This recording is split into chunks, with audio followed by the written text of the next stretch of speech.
I'm here to present my project proposal for at Nelson College. When I first started considering my project, I had to run through a range of ideas. So the first thing I thought about was what I was going to change. So various ideas ran through my head on what would impact me in my job role, what would impact my department, what would impact the whole college, and also would it affect our students. So I thought about the most beneficial things for my job role, but then because my job role is so varied, I struggled to pinpoint it down. I had to think about who would be affected by the changes. Would it just be staff? Would it be students? Could it be external people, potential customers? And how would the organisation benefit? So will we have a better reputation after my change? And also I considered the future outcomes in terms of would this make us a more commercial college and would it bring us more custom? Okay, so the first idea that I had was my increased workload. So this is personal to my job role. So due to the government change and funding which are continuously going on throughout the college, we had to make a lot of cutbacks in the past, which have made my increased workload a lot higher. So that's due to redundancies, but this is something that I was unable to control. So for me to come up with a plan as to resolve this would be quite difficult for me. So I thought about time management, prioritising work, planning work better. But as a project plan itself, I didn't think this would be a good one to choose. So my second idea was internal communication. With my job role, I organise events and I also organise all trips and oversee the administration for trips that go on in college. And I found that the communication between different staff and different departments is very difficult. For example, if somebody cancels a trip, I'm not always informed, and I'm always relying on other people to bring me paperwork. Again, this is an ongoing thing that I couldn't really change that much because the main thing would be to improve staff, which would be training, and because we have over 600 staff in college, I just thought this would be too difficult to do. So my next plan was the facilities in college. So because I organise events, I looked at all the different facilities we have in college and I decided that they weren't utilised to the best that they could be. We're constantly having restructures, so we're having new buildings built, buildings knocked down.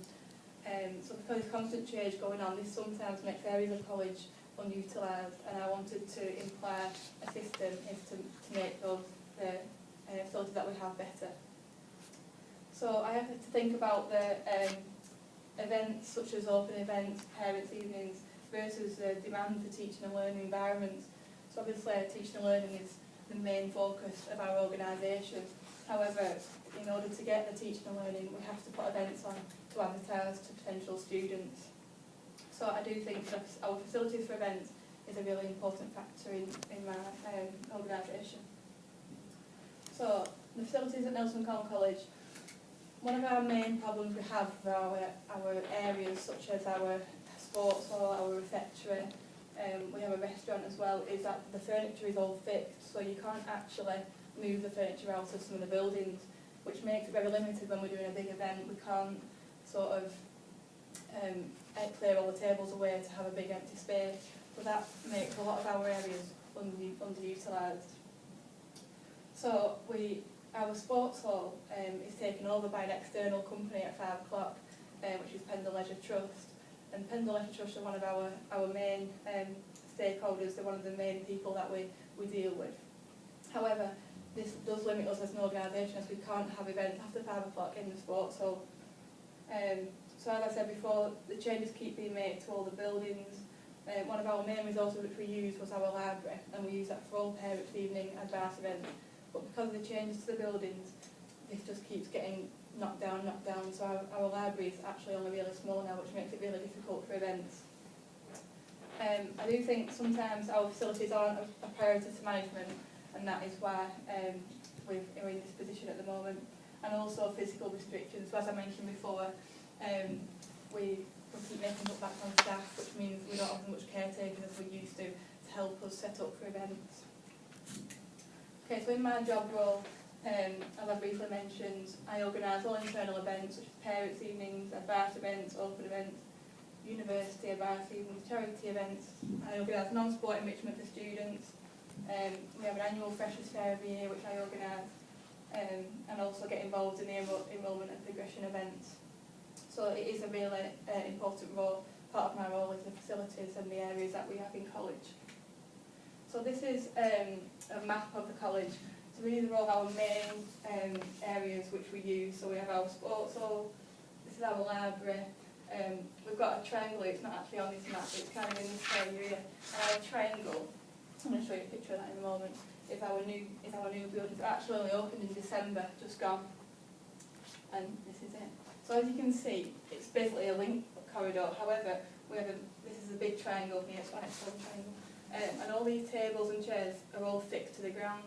So from my point of view, when we had this building built, we didn't think about the fact that in events we can't use this area when actually it's a really good space to use, but it's just not utilised.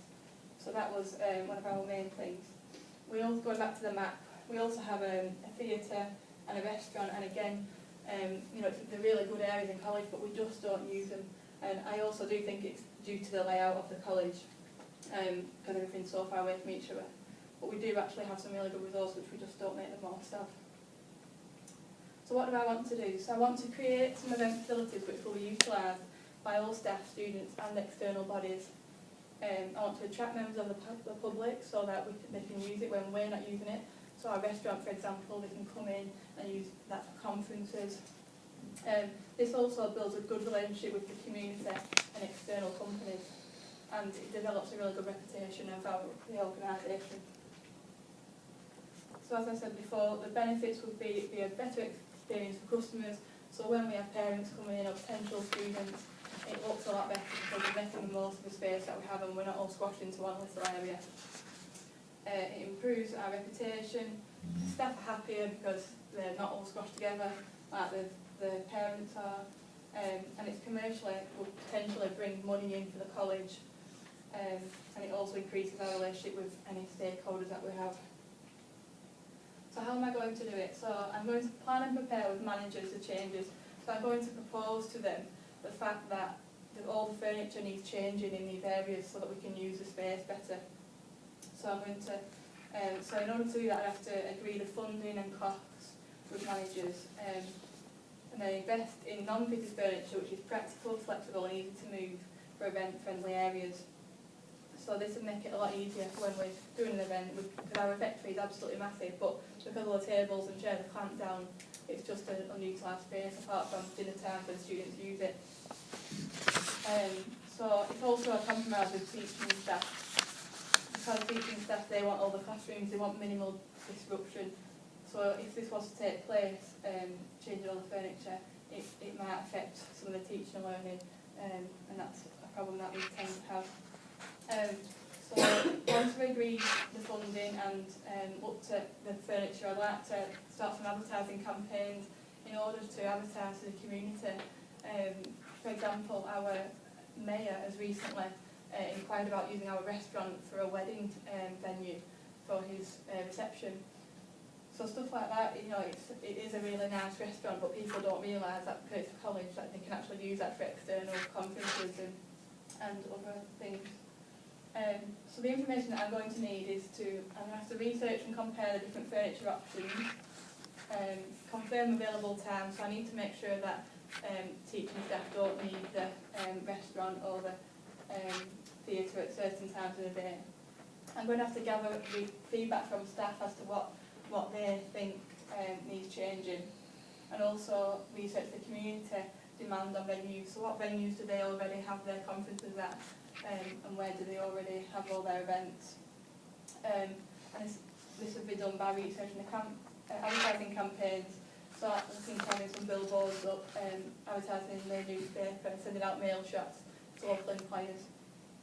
And the resources that I require is, obviously the main one is your budget. Won't be able to do anything without having a pot of money to do it in. The physical, so that's getting the furniture, and then human would be the facility staff. So we don't have enough caretakers to help us with events, and that is a big problem.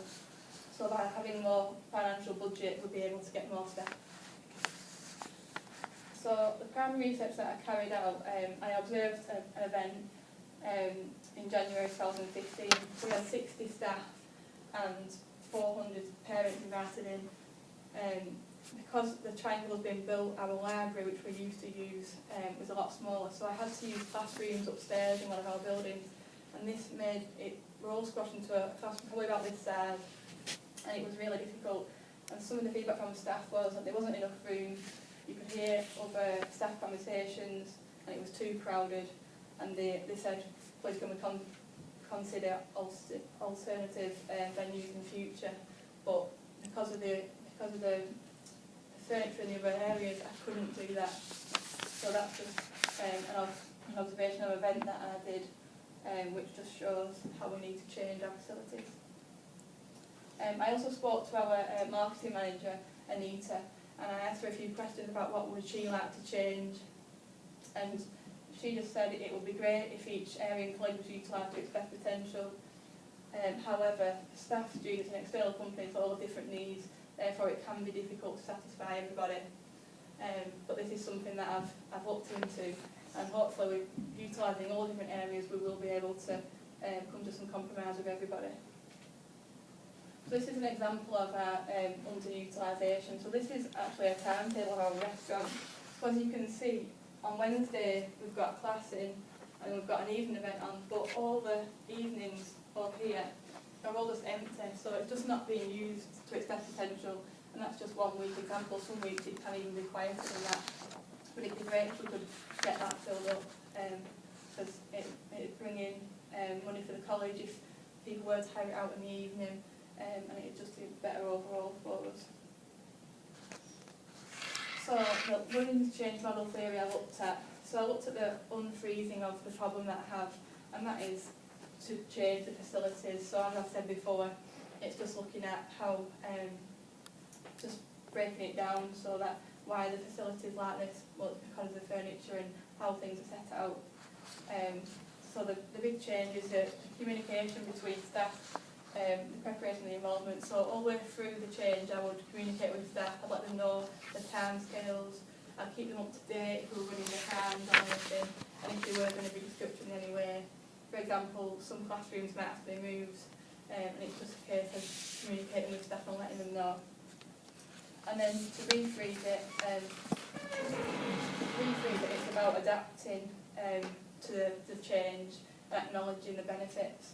Because a lot of people at my work are very set in their ways, they don't like change, when actually if they actually looked at the bigger picture and realised that this would benefit the college and themselves, it will be a better success for everybody. So I also looked at our business plan. So in 2014 and 15, that's when we started hiring out our sports hall, and we have a 3G pitch at the back to Pendle Leisure. So our overall income increased massively in 2014 and 15 because they were hiring this event from us. So this is just an example of if we did hire out our facilities, we would benefit massively financially. So the anticipated problems that I have is management disapproval. As I said before, it's not always a priority for management. They like to look at other things. So facilities, I think they have the idea that we can make do with what we've got because we've made do for so long. However, they do need to look at the future and how it would implement us. So there's always going to be funding and budget cuts. So we try and save money wherever we can, so that's going to be a problem. So in order to resolve that, it's about compromising with managers and finding the cheapest possible prices that I can. So staff are always concerned about any changes in college. So again, that's just reassuring them. And time schedules, the completion date. Whenever we've had a new building built, it's never gone to the completion date, it's always ran over. But it's just a case of making sure that completion date does happen. Effects on teaching and learning and the disruption complaints, they're kind of in the same bracket. So again, that's just trying to minimise any disruption and also just keeping them informed. And this is my Gantt chart. So in week 1, this is the planning and preparation of it. That's when we start to look at the selected furniture and the market research. The market research kind of goes on all the way through. The management meetings start in week 2, and we should have a decision made by week 4. So we're going to have the measurements start